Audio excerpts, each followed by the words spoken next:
നമ്മുടെ നാട്ടിലെ സാധാരണഗതിയിൽ നടന്നു വരുന്ന ഒരു കീഴ്വഴക്കം എന്ന് പറയുന്ന ഒരു കേസാകുമ്പോൾ അതിന് പ്രധാനമായിട്ടും 3 ഘട്ടങ്ങളാണുള്ളത്. അതിൻ്റെ അന്വേഷണം, അത് കഴിഞ്ഞിട്ട് അന്വേഷണത്തിൻ്റെ അടിസ്ഥാനത്തിലുള്ള കുറ്റപത്ര സമർപ്പണം, അതിനെ ആസ്പദമാക്കിയുള്ള കേസിൻ്റെ വിചാരണ.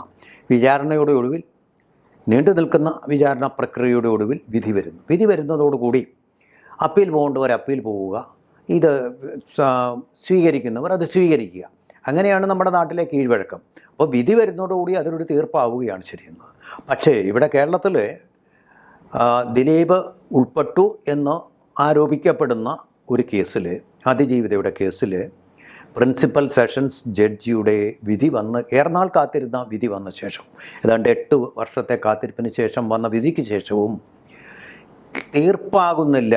അതിനെ ചുറ്റിയുള്ള പലതരത്തിലുള്ള വിവാദ വ്യവസായങ്ങൾ ഇങ്ങനെ പൊടിപൊടിക്കുകയാണ്. മാധ്യമ ചാനലുകളുടെ തിണ്ണയിലിരുന്നു കൊണ്ടാണ് ഇതിലേറെ കേസുകളും ചർച്ച ചെയ്യപ്പെടുന്നത്. നമ്മുടെ ജുഡീഷ്യൽ ഓഫീസർമാർ തന്നെ പരാതി കൊടുത്തിട്ടുണ്ട്. ഇങ്ങനെ കോടതിയെയൊക്കെ വലിച്ചഴിച്ച് കുറ്റവിചാരണ നടത്തുന്നത് തന്നെ ശരിയായ രീതിയല്ല. അതിന് പുറമെ വിധിക്കുമേൽ വിധി പറഞ്ഞുകൊണ്ടുള്ള ചാനൽ അവതാരകരുടെ വലിയൊരു നിര തന്നെ രംഗത്ത് വന്നിരിക്കുന്നു. മാധ്യമങ്ങൾ, പ്രിൻ്റ് മാധ്യമങ്ങളിലും സമാനമായ വിധിക്കെതിരെയുള്ള വിധി തീർപ്പുകൾ വന്നുകൊണ്ടിരിക്കുന്നു. ഇതിൻ്റെ ഒരു നേർക്കാഴ്ച നമ്മളോടൊപ്പം നമ്മുടെ അതിഥിയായിട്ട് പ്രശാന്ത് വി കുറുപ്പ്, പ്രമുഖ അഭിഭാഷകനായിട്ടുള്ള അദ്ദേഹത്തിന് താങ്കളുടെ ഒരു നേർക്കാഴ്ച ഇക്കാര്യത്തിൽ എന്താണ്? യഥാർത്ഥത്തിൽ കേരളത്തിലെ മാധ്യമ പ്രവർത്തകർ ഇതൊരു ഒരു പാഠമാക്കേണ്ടതാണ് ഈ വിധി. കാരണം കഴിഞ്ഞ കുറച്ച് വർഷങ്ങളായിട്ട് ഈ മാധ്യമങ്ങൾ, പ്രത്യേകിച്ച് ഈ ഓൺലൈൻ മാധ്യമങ്ങളെക്കാട്ടിൽ ദൃശ്യമാധ്യമങ്ങൾ, അതിൽ ഏഷ്യാനെറ്റ് അടക്കമുള്ള, അല്ലെ മനോരമ, ഏഷ്യാനെറ്റ്, റിപ്പോർട്ടർ അടക്കമുള്ള ചാനലുകൾ ഒരു വലിയ പ്രൊപ്പഗൻഡ നടത്തിയിരുന്നു ദിലീപ് കേസിനെ സംബന്ധിച്ചുള്ള. ഈ വിധി വരുന്ന ദിവസവും അതിനുശേഷവും ആ മലയാളത്തിലെ പ്രമുഖ ചാനലുകൾ ഇതൊരു പഠനവിധേയമാക്കി, അല്ലെങ്കിൽ ഇതിൽ നിന്നും പാഠം പഠിച്ചുകൊണ്ട് ഈ പോലീസിൻ്റെ വേർഷൻസ് പൂർണ്ണമായിട്ടും വിഴുങ്ങുന്നത്, പോലീസ് എന്തു പറയുന്നു അതാണ് യഥാർത്ഥ സ്റ്റോറി എന്ന് പറയുന്നതിന്, അല്ലെങ്കിൽ അതാണ് യഥാർത്ഥ വസ്തുത എന്ന് പറയുന്നതിന് ഒരു പാഠമാണ് ഈ ദിലീപിൻ്റെ കേസ്, അല്ലെ അതിജീവിതയുടെ ഈ ആക്രമിക്കപ്പെട്ട കേസ്. നമ്മുടെ ഇതിനകത്ത് പലതരത്തിലുള്ള വിവാദങ്ങൾ ഈ അടുത്ത സമയത്തായിട്ട് വന്നു. വിധിക്ക് മുമ്പും വിധിക്ക് ശേഷം വന്നു. നമ്മളൊരു വിചാരണ നേരിട്ട് കാണുന്ന അതേ രീതിയിലാണ് നമുക്ക് ഈ 1709 പേജുള്ള ഈ വിധിപ്പകർപ്പ് വായിച്ചാൽ നമുക്ക് മനസ്സിലാവുന്നത്. കാരണം നമ്മളൊരു വിചാരണ കാണേണ്ട ആവശ്യമില്ല. കാണാതെ തന്നെ ആ വിധിയിൽ കൂടി ഈ പ്രിൻസിപ്പൽ ജില്ലാ ജഡ്ജി വളരെ കൃത്യമായി തന്നെ ആ വിധിയിൽ ഓരോ കാര്യങ്ങളെപ്പറ്റിയും, ഈ കേസിൻ്റെ നാൾ വഴികളെപ്പറ്റി, ഈ കേസിനകത്തിലെ ഓരോ സാക്ഷികൾ പറഞ്ഞതിനെപ്പറ്റി, ഈ കേസിനകത്ത് പോലീസ് ഒരു കോൺസ്പിറസി തിയറി പ്ലാൻ ചെയ്ത് ഈ കേസിനകത്തിലെ അന്വേഷണ ഉദ്യോഗസ്ഥന്മാർ ഓരോ ഘട്ടത്തിലും തയ്യാറാക്കിയ റിപ്പോർട്ടുകളെപ്പറ്റി, റിമാൻഡ് റിപ്പോർട്ടുകളെപ്പറ്റി ഒക്കെ വളരെ വിശദമായിട്ട് തന്നെ പ്രതിപാദിച്ചുകൊണ്ടുള്ള ഒരു ജഡ്ജ്മെൻറ്റാണ്. യഥാർത്ഥത്തിൽ ഞാൻ ഈ വിധി വായിക്കുമ്പോൾ എനിക്ക് തോന്നുന്ന ഒരു പ്രധാനപ്പെട്ട കാര്യം, യഥാർത്ഥത്തിൽ ഈ അന്വേഷണ സംഘത്തെ നയിച്ചത് ബൈജു പൗലോസോ സന്ധ്യയോ ഒന്നുമല്ല. ഈ അന്വേഷണത്തെ നയിച്ചത് പൾസർ സുനിയാണെന്നുള്ളതാണ് യഥാർത്ഥ വസ്തുത. കാരണം പൾസർ സുനി പറഞ്ഞു കൊടുത്ത രീതിയിൽ കൂടിയാണ് ഈ അന്വേഷണം പോയിരിക്കുന്നത്.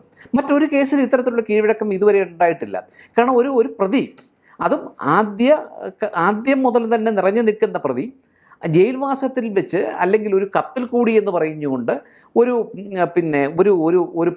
മലയാളത്തിലെ ഒരു പ്രമുഖ നടൻ്റെ പേര് പറയുന്നു.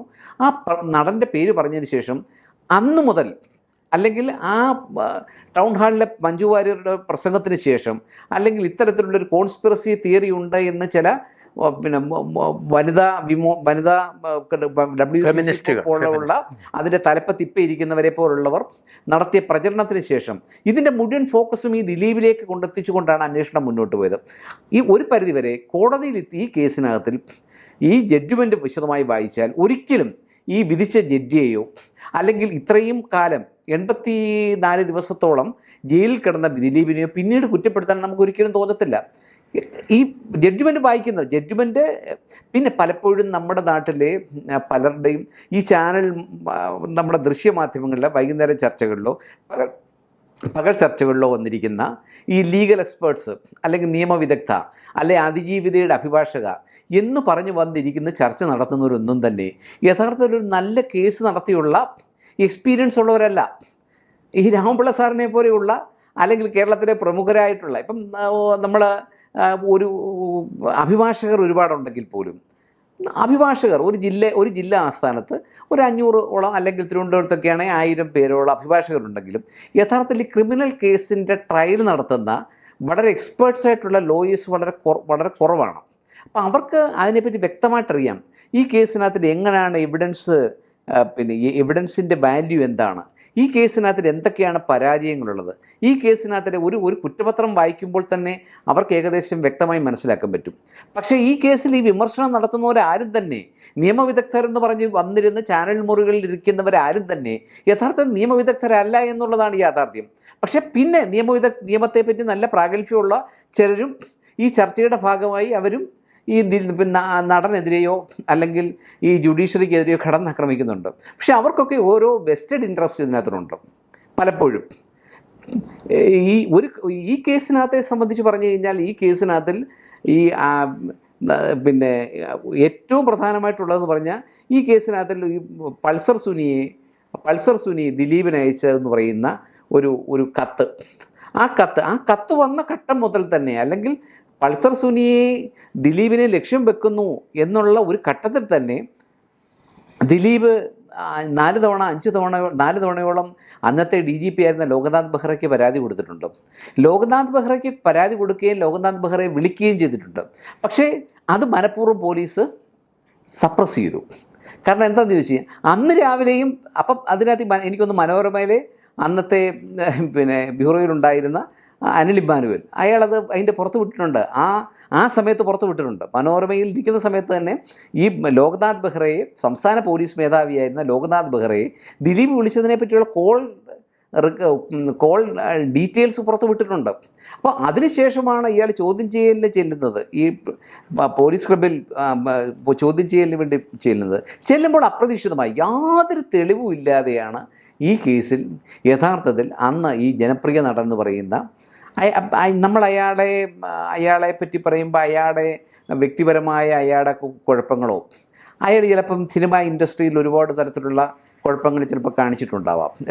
അയാളുടെ സിംഹാസനം ഉറപ്പിക്കുന്നതിന് വേണ്ടിയോ അല്ലെങ്കിൽ അയാൾ മറ്റ് താരങ്ങളെ ഒതുക്കുന്നതിന് വേണ്ടിയോ ഒക്കെ ചെയ്തിട്ടില്ല. പക്ഷേ ഈ കേസിലേക്ക്, ഈ നടി ആക്രമിക്കപ്പെട്ട കേസിലേക്ക് തെളിവ് സമർപ്പിക്കത്തക്കോണം അല്ലെ അറസ്റ്റ് ചെയ്യത്തക്കോണമുള്ള ഒരു തെളിവും ഇല്ലാതെയാണ് ഈ കേസിൽ ഈ പിന്നെ പ്രമുഖനായ നടനെ അറസ്റ്റ് ചെയ്യുന്നത് എന്ന് ആ ജഡ്ജ്മെൻറ്റ് വായിച്ചാൽ സാമാന്യ ബുദ്ധിയുള്ള കോടതിയിൽ പ്രാക്ടീസ് ചെയ്യുന്ന ഒരു അഭിഭാഷകന് മനസ്സിലാക്കാൻ പറ്റും. പക്ഷെ പിന്നീട് ഞാൻ പറഞ്ഞല്ലോ, ആദ്യം ഈ മലയാളത്തിലെ മാധ്യമപ്രവർത്തകർക്ക് ഇതൊരു പാഠമാകണമെന്ന് ഞാൻ പറഞ്ഞത് വേറൊരർത്ഥത്തിൽ കൂടിയാണ്. കാരണം അവരെ ഒരു നിലപാട് ആദ്യം മുതൽ തന്നെ എടുത്തിരുന്നു. ഏഷ്യാനെറ്റാണെന്ന് തോന്നുന്നു അക്കാര്യത്തിൽ ഏറ്റവും മുമ്പിലുള്ളത്. ഏഷ്യാനെറ്റ്, റിപ്പോർട്ടർ ആരും മോശമല്ല, പക്ഷേ എങ്കിലും മനോരമയുടെ നിലപാട് അന്നും ഒരു ആദ്യം. പിന്നെ നമുക്കറിയാമല്ലോ, പലപ്പോഴും ദൃശ്യമാധ്യമങ്ങൾക്ക് ഒരു പ്രത്യേകതയുണ്ട്. ഒരാളൊരു സ്റ്റോറി വളരെ ശക്തമായി പറഞ്ഞു നിന്നാൽ ബാക്കിയുള്ളവർ പിന്നെ പൊതുജനഹിതത്തിന് അനുസൃതമായിട്ടാണ് ഇവരുടെ റേറ്റിംഗ് നോക്കുന്നത്. അപ്പം റേറ്റിംഗ് ഇവർക്ക് പ്രശ്നമാണ്. പിന്നെ അന്നത്തെ ഈ ഒരു നടി ആക്രമിക്കപ്പെട്ട സംഭവമാണ്. ആർക്കും അതിൻ്റെ ശരി തെറ്റുകളെ പറ്റി ആർക്കും അറിയില്ല. പിന്നീട് വർഷങ്ങൾ കഴിഞ്ഞ് ഈ കേസിനകത്തിൻ്റെ ഓരോ ഘട്ടങ്ങൾ കഴിയുമ്പോഴാണ് യഥാർത്ഥത്തിൽ നമ്മളടക്കമുള്ള അല്ലെങ്കിൽ കേരളത്തിലെ പിന്നെ ഓൺലൈൻ മീഡിയ ആണെങ്കിലും അല്ലെങ്കിൽ മറ്റു മാധ്യമപ്രവർത്തകരാണെങ്കിലും പിന്നെ അഭിഭാഷകരാണെങ്കിലും ഒക്കെ തന്നെ ഇതിൻ്റെ ശരി തെറ്റുകളെപ്പറ്റി പലപ്പോഴും മനസ്സിലാക്കുന്നത്. കാരണം അന്ന് ഊതിപ്പെരിപ്പിച്ച ഒരു കഥ എന്ന് പറഞ്ഞാൽ ഈ പിന്നെ ദിലീപിൻ്റെ ഒരു കൊട്ടേഷൻ പ്രകാരമാണ് ഈ നടി ആക്രമിക്കപ്പെട്ടത് എന്നാണ്. അതിനവർ പലതരത്തിലുള്ള കഥകൾ കൊണ്ടുവന്നു. ആ ജഡ്ജ്മെൻറ്റ് വായിച്ചാൽ തന്നെ മനസ്സിലാവും. ഒരു വൗച്ചർ ഹാജരാക്കിയിട്ടുണ്ട്. ഒരു സുനിലിന് കൊടുത്തു എന്ന് പറയുന്ന ഒരു വൗച്ചർ. എനിക്ക് തോന്നുന്നു 57 ആണെന്ന് തോന്നുന്നു ആ വൗച്ചർ. ആ 57 വൗച്ചറിനകത്തിൽ പറയുന്നത് ഒരു സൗണ്ട് തോമസ് ലൊക്കേഷനിൽ വെച്ച് കൊടുത്ത പണത്തെ പറ്റിയാണ്. പക്ഷേ ഈ 57 വൗച്ചർ മാത്രമേ കോടതി ഹാജരാക്കിയിട്ടുള്ളൂ. ഈ 62 അല്ലെ 59 ഒന്നും കോടതി ഹാജരാക്കിയിട്ടില്ല. അതിനകത്തിൽ പറയുന്നുണ്ട് ഗുണ്ട വിപിൻ അല്ലെങ്കിൽ ഗുണ്ട സുനിൽ അല്ലെങ്കിൽ വേറൊരു ഗുണ്ട ആൻഡ് ഫാമിലി അവർക്ക് +4 എന്ന് പറയുന്നുണ്ട്. യഥാർത്ഥത്തിൽ അത്തരത്തിൽ. പിന്നെ അതുപോലെ തന്നെ ഇതിനകത്തിൽ ഈ പലതരത്തിലുള്ള കോൺസ്പിറസി തിയറികൾ പൊതുസ്ഥലങ്ങളായ 6 സ്ഥലങ്ങളാണ് കോൺസ്പിറസി നടന്നതായി പോലീസ് ഇതിനകത്തിൽ അലിജ് ചെയ്യുന്നത്. ആ സ്ഥലങ്ങളൊന്നും തന്നെ കോൺസ്പിറസി പ്രൂവ് ചെയ്യാൻ പോലീസിന് സാധിച്ചിട്ടില്ല. ഇതിൻ്റെ ഓരോ അന്വേഷണത്തിൻ്റെ ടോട്ടൽ തുടക്കം മുതൽ ഒടുക്കം വരെ അന്വേഷണത്തിൻ്റെ ഒരു ഘട്ടത്തിൽ പോലും ഒരു ചെറിയ തെളിവ് പോലും ഈ അതിജീവിത ആക്രമിക്കപ്പെട്ട സംഭവത്തിൽ ഈ പ്രമുഖ നടനെതിരെ ഹാജരാക്കാൻ കഴിഞ്ഞിട്ടില്ല എന്നുള്ളത് കൊണ്ട് മാത്രമാണ് ഈ കേസിനകത്തിൽ ദിലീപ് കുറ്റവിമുക്തനാക്കപ്പെട്ടത്. അത് ഒരിക്കലും പ്രത്യേകിച്ച് ഈ പ്രിൻസിപ്പൽ എറണാകുളം പ്രിൻസിപ്പൽ ജില്ലാ സെഷൻസ് സംബന്ധിച്ച് പറയാൻ അവർ കാര്യത്തിലെടുത്ത ഒരു ധൈര്യവും അവരെ പ്രശംസിക്കാതെ മാർഗമില്ല. കാരണം സാധാരണഗതിയിൽ പലപ്പോഴും ഞങ്ങൾക്കൊക്കെ തന്നെ അറിയാം, ഈ കോടതിയിൽ സജീവമായി പ്രാക്ടീസ് ചെയ്യുന്നവർക്കൊക്കെ അറിയാം, പലപ്പോഴും മാധ്യമ വാർത്തകൾ ജുഡീഷ്യറിയെ ഒരുപാട് സ്വാധീനിക്കപ്പെടും.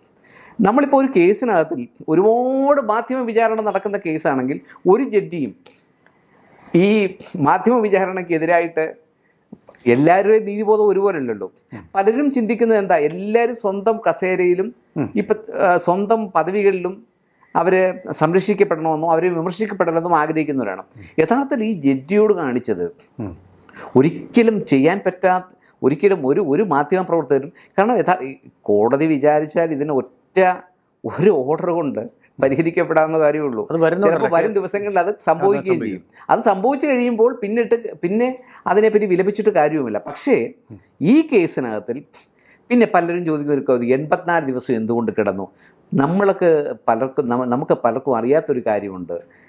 ഒരാളിനെ അറസ്റ്റ് ചെയ്ത് കഴിഞ്ഞാൽ സ്വാഭാവികമായിട്ടും കോടതി ഹാജരാകുന്ന സമയത്ത് ആ കേസ് ഡയറിയോ ഒന്നും പൂർണ്ണമായിട്ട് പോലീസിൻ്റെ കേസ് ഡയറി പൂർണ്ണമായും പരിശോധിക്കത്തില്ല. സ്ഥിരം പറയുന്ന ക്ലീശേ വാചകങ്ങളുണ്ട്. അന്വേഷണം പ്രാരംഭഘട്ടത്തിലാണ്, അന്വേഷണത്തിൽ ഒരുപാട് സംഗതികൾ ഇനി കിട്ടാനുണ്ട്, തെളിവുകൾ ശേഖരിക്കാനുണ്ട്, പുറത്തിറങ്ങിയാൽ സാക്ഷികളെ സ്വാധീനിക്കപ്പെടും, തൊണ്ടിമുതലുകൾ റിക്കവർ ചെയ്യേണ്ടതായിട്ടുണ്ട് എന്ന് പറഞ്ഞാൽ ഏത് കോടതിയാണ് ജാമ്യം കൊടുക്കുന്നത്? അപ്പം ഇത് ഈ ഓരോരുത്തർ ചോദിക്കുന്ന ഓരോ ചോദ്യങ്ങളാണ്. ഈ പലപ്പോഴും ചാനൽ മുറികളിൽ നിന്ന് വരുന്ന പല വനിതാ ഇപ്പോൾ ഭാഗ്യലക്ഷ്മിയെ പോലുള്ളവരൊക്കെ ഈ ഭാഗ്യലക്ഷ്മിയുടെ ഒന്നും വിമർശനം എന്ന് പറഞ്ഞാൽ ഒരു തരത്തിലുള്ള ലോജിക്കുമില്ലാത്ത വിമർശനമാണ് ഭാഗ്യലക്ഷ്മിയൊക്കെ നടത്തുന്നത്. നിയമനിരക്ഷരതയുടെ കാരണം അവർ വേടന്റെ കേസിനകത്ത് അവരിതല്ല അവർ പറയുന്നുണ്ട്. അതും ഇതും 2 കേസാണെന്നാണ് അവർ പറയുന്നത്. അത് വേടന്റെ കേസ്, അത് വേറെ കേസ്. അത് അപ്പം ഇത് എന്താന്ന് ചോദിച്ചാൽ ടാർഗറ്റഡ് ആണ്.